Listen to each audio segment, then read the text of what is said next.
Hello and welcome to Phosphorus Live. This is our bi-weekly look at the very interesting world of xIoT, the extended Internet of Things. I'm your host, Mike Huckaby. We get together here every 2 weeks to provide some education on the connected devices that we all use to run our businesses on these days, and to give some insight into what Phosphorus does to help keep those devices secure. Format's really simple. We have a quick discussion on a specific topic, and then a Phosphorus technical take related to that topic. It's a quick hit, less than 30 minutes, and you're on your way. Well, for this week, the Phosphorus team is in a company-wide meeting focusing on how best to continue to help all of you increase your security posture around your xIoT estate. So for this week, we're going to replay one of our earlier sessions. James McCarthy, our device-obsessed Director of Sales Engineering, and I will dig into the world of data centers and the impact the insecure xIoT devices has on that industry. Our topic is living in the data center. Now, I was thinking, for some reason, I was listening to the song Living on a Prayer, and then I thought, okay, well, maybe, living in a data center, maybe that is my prayer or something. And so I decided to pop that in. But it's all about talking about this world of data centers. And a number of years ago, I presented at the SuperNap. This is a picture of that stage and area that I presented. You guys hear about this? Do you know what SuperNap is? Have you heard of it before? It's basically a switch data center that's outside of Las Vegas in the middle of the desert. And it's a bit, as you can tell, a bit futuristic in the way it looked. If you put it up here, the new Fort Knox in the desert. And I remember walking through a tour of the site before I did my presentation, and I was so impressed with the effort to make this massive complex as efficient as possible, from geothermal energy to advanced cooling systems right there in the middle of the desert. So it was really, really amazing. The concentration at the time while I was there, it was all about how do I make this facility efficient? And although security was a consideration, can't say it was a primary concern as I walked around and looked at it. And of course, they had door controllers and access controls. Of course, disaster recovery was a big, major focus. But at the same time, the proliferation of the connected data center, I would say, was just starting. So fast forward many, many years later to today. And today, that data center technology kind of continues to evolve. And xIoT devices become really way more prevalent in data centers. Now, remember, xIoT to us is all things connected devices, pieces of firmware that run a device, headless devices, things that can't take agents, all those things that might be embedded inside of an environment, OT, IoT, medical devices, and on and on and on. Now, there's a lot of business that gets run through these data centers. And whether you are a data center provider or that you run a data center for your company, or you contract out to a third party or out to a cloud, every day the connected tech is being used to superpower the data centers. But what this kind of comes concerns. So the key technologies that are being used, at first, we just wanted to make sure that those servers that had our applications and had our data were secure and were running all the time, that it always was available. But there are so many now little issues that come in. And here's a key one that came out this last summer. So CISA last summer presented this guidance around implementation, this guidance for mitigating the risk from internet exposed management interfaces. So what does this mean? The directive required the federal civilian executive branch agencies to take steps to reduce their attack surface created by insecure or misconfigured management interfaces across a number of devices. They are mandating that it works for that group of agencies, but then had strong recommendation for all organizations, both federal and not, to adopt this process. And one of the things that they pulled out very, very quickly was these devices, like routers and switches, need to make sure that they're configured correctly. And they specifically called out these management interfaces like ILO and iDRAC type of systems. So it's very, very interesting to us because iDRACs typically get installed and they have their default credentials, never get changed. And it's a huge security concern. So all of these interfaces that we're putting into place so that we can remotely manage all of our key critical data, the passwords are default and you can Google them on the internet. So this is a huge concern in data centers, whether it's your own or whether you have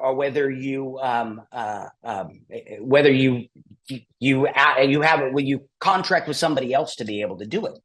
And so it's something to be concerned with. But the guidance here is clear. It's these types of interfaces have to be thought about. Before, it was all about convenience and efficiency. And now these devices have to be looked at for the security concerns that they can provide.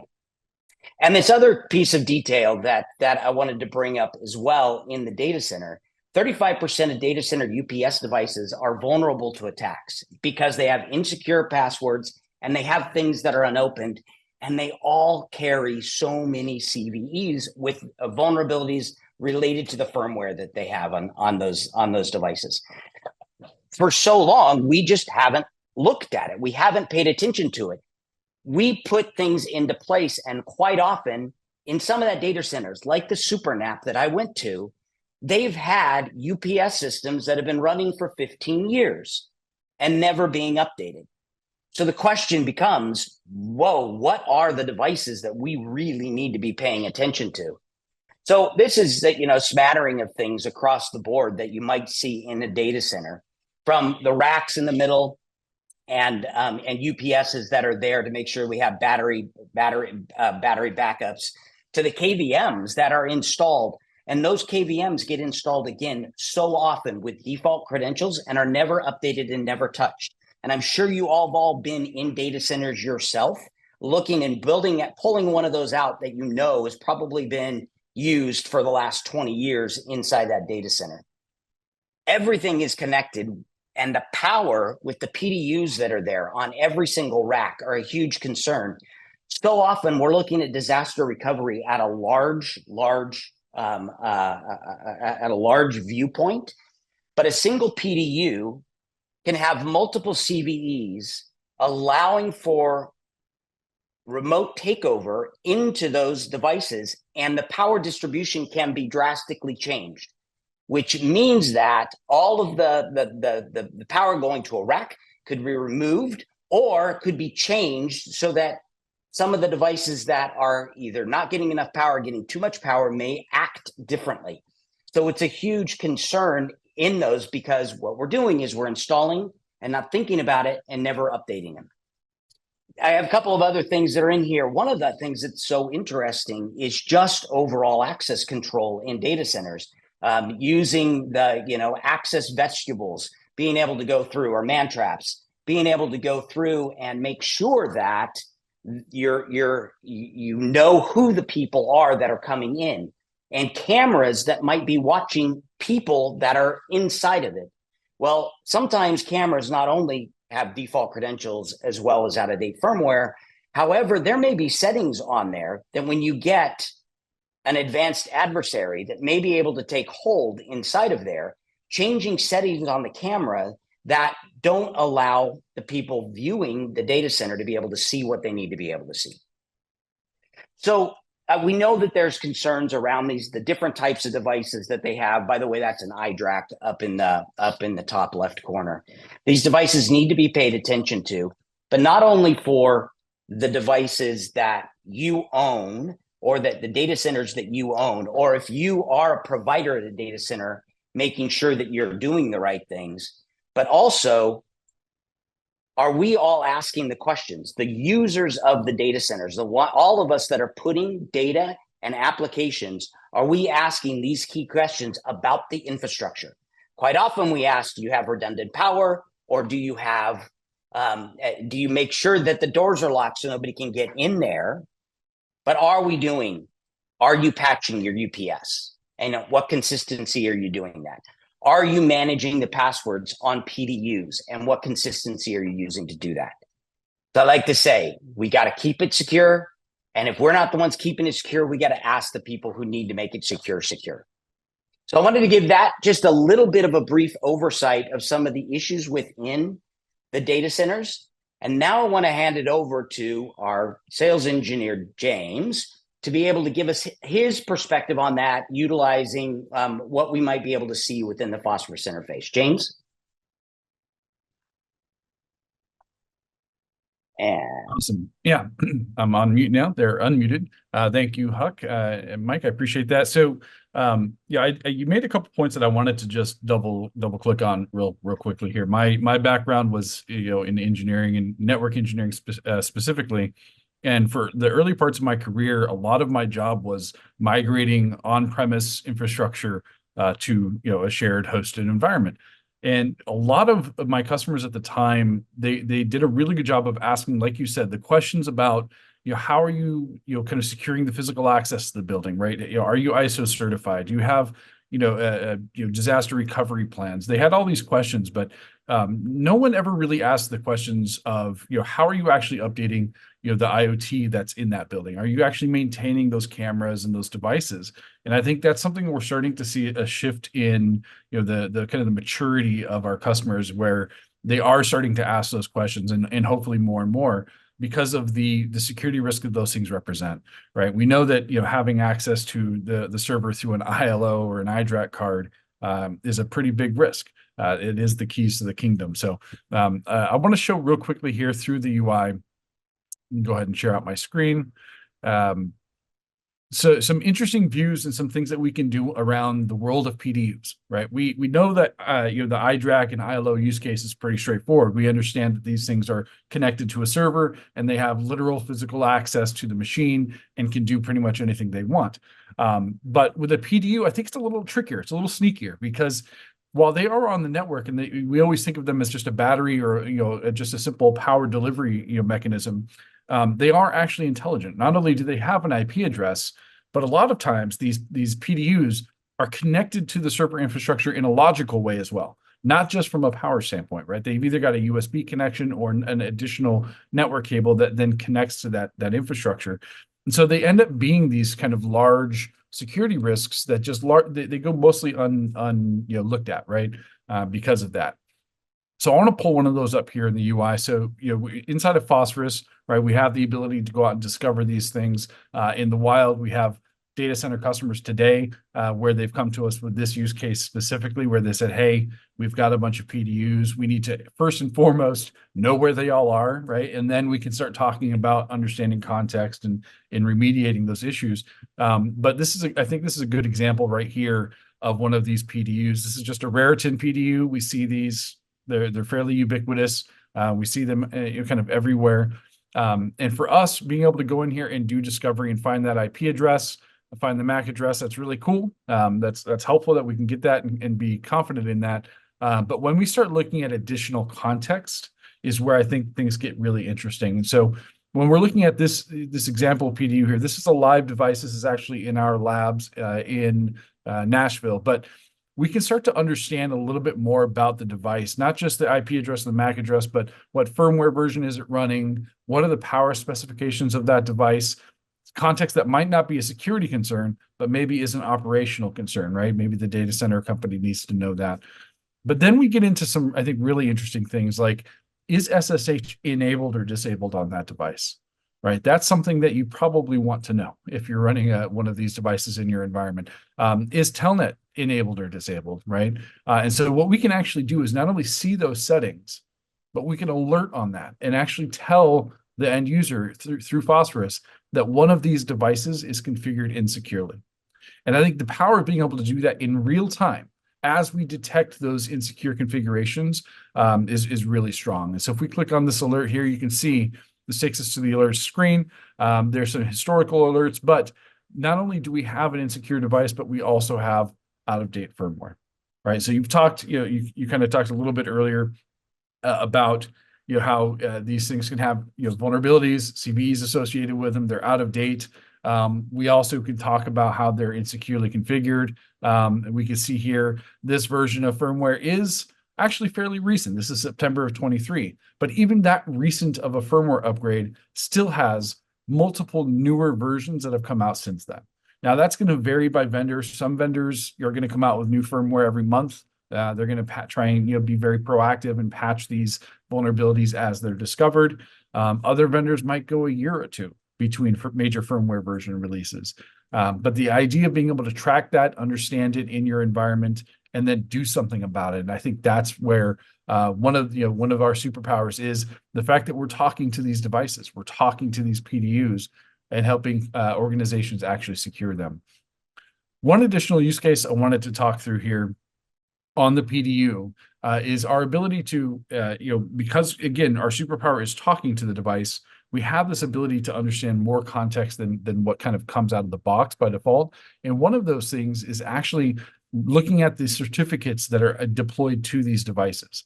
Now, we see this a lot where a device like an IoT device, a PDU or something similar is deployed. In a best case scenario, we see customers that know when they deploy it, they need to change the default credentials. That's great. That's really good security hygiene. Some of them even know to update to the latest version of firmware before they go out and actually deploy that. But rarely, if ever, do we see customers understand that kind of final step of, these things are shipped with SSL certificates installed by the manufacturer. They're self-signed certs, and they're not very secure. So if we actually go in here to the certificates tab, we can see the SSL cert that's deployed to this PDU. Now, in most cases, again, in the wild, this is going to be self-signed by the manufacturer. It'll likely be expired long after it was deployed. And it was something that the customer had no control over, right? So this isn't something that they were involved with. But it's not something that most organizations, even on the mature side of the scale, think about or have built into their processes for onboarding new devices. And so now with Phosphorus, not only can we identify that and discover that in the process, but we can allow our customers to at scale actually remediate that issue, create their own self-signed certificate via integration to a CA, and deploy that to that IoT infrastructure. And so now we've not only increased decreased the risk with the passwords being changed, we've decreased the risk with having the latest version of firmware, but now we're also securing that communication channel to the device, so that as you're doing things and talking to the device, somebody can't eavesdrop on that channel. All right. And so that said, from a PDU standpoint, this is I think a kind of comprehensive look into what we could do with PDUs. But that can go and extend even further. We talked about cameras being deployed in data centers. That's obviously a huge physical security component. Most people have that kind of built into their mindset, but these things are also basically a Linux server just sitting in the environment, right? And so if you know the right way to interact with these things, even a default credential isn't necessarily, even changing that credential isn't necessarily enough, right? Because they've got vulnerabilities. You can see here, this is an Axis camera. We have these at virtually every one of our customers. If I were to click on this and go into the actual firmware version here, we could see all of the different versions of critical vulnerabilities that are associated with that specific version of the firmware. And so now you've got this camera, while it may not be running default credentials, it does have a vulnerability that if you just execute some simple commands or use a Metasploit, you can go in there and access that camera. And now you have a bastion on the network. Now you have a remote access point, right? Now the attacker can store payload on that device. And then when the customer goes in and cleans out the network after a ransomware infection, the attacker can go back in and redeploy it from that camera, right? It's not that hard to do. It's just a Linux machine sitting under the hood. So all things that are great to be able to see, and most importantly through Phosphorus, you can actually go in here and fix those problems, like you can see here on the UI. So that's it. I think that's the end of my canned portion of the talk track. So I want to give it back to you there, Mike, if you have anything else you want to talk through before we go into Q&A. Great. That's a great, like you said, canned view. Wasn't so canned. It was all very good.